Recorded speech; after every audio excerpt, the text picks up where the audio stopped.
সুধী দর্শক শ্রোতা, আসসালামু আলাইকুম। আমরা পুনরায় অপু ভাইয়ের কাছে হাজির হয়েছে। অপু ভাইকে আপনারা ইতিমধ্যে চিনেন এবং জেনেছেন তার পরিচয়। তিনি মাদ্রিদে প্রায় 2 যুগেরও অধিক সময় ধরে বসবাস করছেন এবং 1.5 দশকের মতো তিনি মাদ্রিদের সরকারি দপ্তরসমূহে সরকারি তালিকাভুক্ত একজন ট্রান্সলেটর হিসেবে কাজ করছেন এবং মাদ্রিদে তিনি ব্যবসা বাণিজ্য করছেন বটে। অপু ভাইয়ের কাছে আমরা যে বিষয়টি আজকে জানার জন্য আজকে অপু ভাইয়ের শরণাপন্ন হয়েছি, সেই বিষয়টি হচ্ছে আমরা তো যারা অনিয়মিত অভিবাসী ছিলেন, অভিবাসন প্রত্যাশী যারা, অভিবাসী যারা নিয়মিতকরণ প্রত্যাশী, যারা সেবা প্রত্যাশী, তারা নিয়মিত হওয়ার জন্য বিভিন্ন ক্যাটাগরিতে কাগজপত্র জমা দেওয়ার বিষয়ে আমরা কথাবার্তা বলছি। কিন্তু যারা ইতিমধ্যে 2 বছর অতিক্রম করেছেন, কিন্তু তারা 2 বছরে তারা যে আরাইগো সোশিয়ালের জন্য যারা কাগজ জমা করেছেন বা কাগজ জমা করার জন্য কোয়ালিফাইড হয়েছেন, তাদের ক্ষেত্রে আসলে কি হতে যাচ্ছে, তাদের ভাগ্য কিভাবে নির্ধারিত হবে? জি অপু ভাই, আপনি এই বিষয়ে আপনার কাছে কি তথ্য রয়েছে? আপনি ধন্যবাদ আদি ভাই, আমাকে আবার আপনার সামনে ক্যামেরাকে নিয়ে আসার জন্য। আসলে আপনি যে কোশ্চেনটা করলেন এটা খুব ইম্পর্টেন্ট। ফেসবুকে ঘুরতেছে, আসলে কোথাও কেউ কোনো সেই রেসপন্স পাইতেছে না, এই জিনিসটা আসলে কি, অথবা কেউ রেসপন্স পাচ্ছে কিন্তু বুঝতেছে না। তো এই বিষয়ে আমি বলি যে এই বইয়ে যে পাবলিশ হয়েছে গত পরশুদিন 16 তারিখে, 15 তারিখে যে বইয়ে পাবলিশ হয়েছে, এই বইতে স্পষ্ট উল্লেখ আছে যারা 2025 সালের 20 মে থেকে 2026-এর 15 জুলাই পর্যন্ত আরাইগো সোশিয়াল অথবা আরাইগো লেবার, আমরা যে নামে ডাকি না কেন, 2 বছর নিমে যে ব্যক্তিগুলোর কাগজ জমা করেছেন তাদের পুনরায় এই ইয়াতে কাগজ জমা করার কোনো প্রয়োজন নাই। তাদের কাগজগুলো অটোমেটিক্যালি স্পষ্ট উল্লেখ আছে, যেটা শব্দ উল্লেখ আছে সেরা কনসেদিদা। সেরা কনসেদিদা মানে হচ্ছে তাদের কাগজগুলো পজিটিভ হয়ে যাবে। তো এই মানুষগুলোর আবারও বলি তারিখ 20 মে 2025-এর পর থেকে 15 এপ্রিল 2026 পর্যন্ত যে মানুষগুলো আরাইগো সোশিয়ালে 2 বছর থাকার পরে কাগজ জমা দিয়েছেন, তাদের কাগজগুলো আর নতুন করে এই নিয়মে নতুন করে কাগজ জমা দেওয়ার কোনো প্রয়োজন নাই।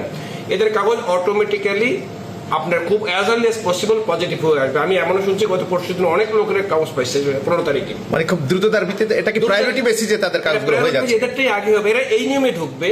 আগের এর যদি কোনো ফালতা থাকে, বাকি থাকে, কোনো সমস্যা নেই, এদের গুলাই আগে চলে আসবে, পজিটিভ চলে আসবে, নিয়মে ঢুকবে। কিন্তু নতুন করে আপিল করে দরকার। তবে একটা কথা আছে, ইন দ্য মিন টাইম কাগজ জমা দেওয়ার পর থেকে আজ পর্যন্ত আপনার নামে যদি কোনো ক্রাইম রিপোর্ট থাকে, আবার আপনার নামে যদি স্পেনে কোনো ক্রাইম রিপোর্ট থাকে, তাহলে আপনার কাগজটা হবে না, পেন্ডিং থাকবে। তো যাদের কোনো ক্রাইম রিপোর্ট নাই, আপনারা যদি ক্রাইম না করে থাকেন, তাহলে আপনাদের টেনশন নেওয়ার কিছুই নেই। আপনাদের ক্রাইমের ক্যাটাগরি গুলো সম্পর্কে কি বলবেন? ক্রাইম তো আপনার যে কোনো ক্রাইম, চুরি করতে পারেন, ডাকাতি করতে পারেন, আপনি হচ্ছে কোথাও কারো যে কোনো ক্রাইম হতে পারে, যেটা পেনাল কোডের ক্রাইম, আর যেটা পেনাল কোডের ক্রাইম যদি রিপোর্ট করেন, তাহলে আপনার কষ্ট পেন্ডিং থাকবে। এছাড়া আপনি যদি এইটা না থাকে, তাহলে আপনার নিশ্চিন্তে বাসায় ঘুমাইতে পারেন।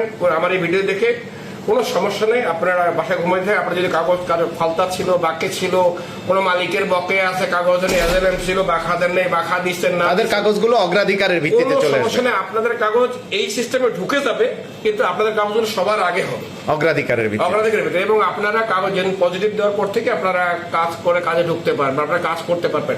মানে লেখা আছে 15 দিন পরে আপনাদের থেকে হতে পারে, তো আরো তো সবাই লাগে, কিন্তু আপনাদের কাগজ নিয়ে কোনো টেনশন, নতুন করে উদ্বিগ্ন হওয়ার কোনো কারণ, নতুন করে কাগজ জমা দেওয়ার কোনো সুযোগ নাই, আর আপনাদের চিন্তা করার প্রয়োজনও নাই।